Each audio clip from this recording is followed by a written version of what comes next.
প্রতিদিনের মতোই কর্মব্যস্ত একটি দিন কাটছিল জার্মানির এই হাসপাতালের কর্মীদের। ভাবতেও পারেননি মানুষের বদলে হঠাৎ একটি পাখির চিকিৎসায় ছুটোছুটি করতে হবে তাদের।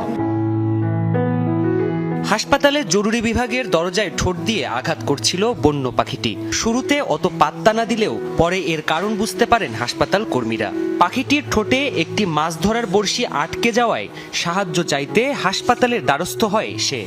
Tatsächlich bei uns hilfesuchend ein Kormoran vorgestellt.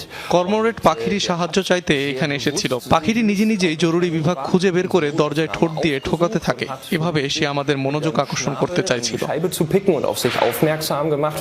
কর্মোরেট পাখিটির অসুস্থতার কারণ শনাক্ত হলেও পাখির চিকিৎসার কোনো অভিজ্ঞতা ছিল না হাসপাতাল কর্মীদের। তাই তৎক্ষণাৎ জরুরি বিভাগের কর্মীদের খবর দেওয়া হয়। Den Angelhaken im Unterkiefer hängen. বড়শিটা খুব শক্তভাবে পাখিটির ঠোঁটে আটকে ছিল। আমরা সেটি বের করার চেষ্টা করে ব্যর্থ হলে ফায়ার ব্রিগেডে খবর দেই। তারা বোল্ট কাটার দিয়ে হুকের কিছু অংশ কেটে দিলে শেষমেশ আমরা তা বের করতে সক্ষম হই। Und mein Kollege hat dann mit unserem Instrument das ঠোঁট থেকে বড়শি বের করার পর পাখিটিকে বনে মুক্ত করে দেওয়া হয়। প্রাণপ্রতিম কুণ্ডু, যমুনা নিউজ।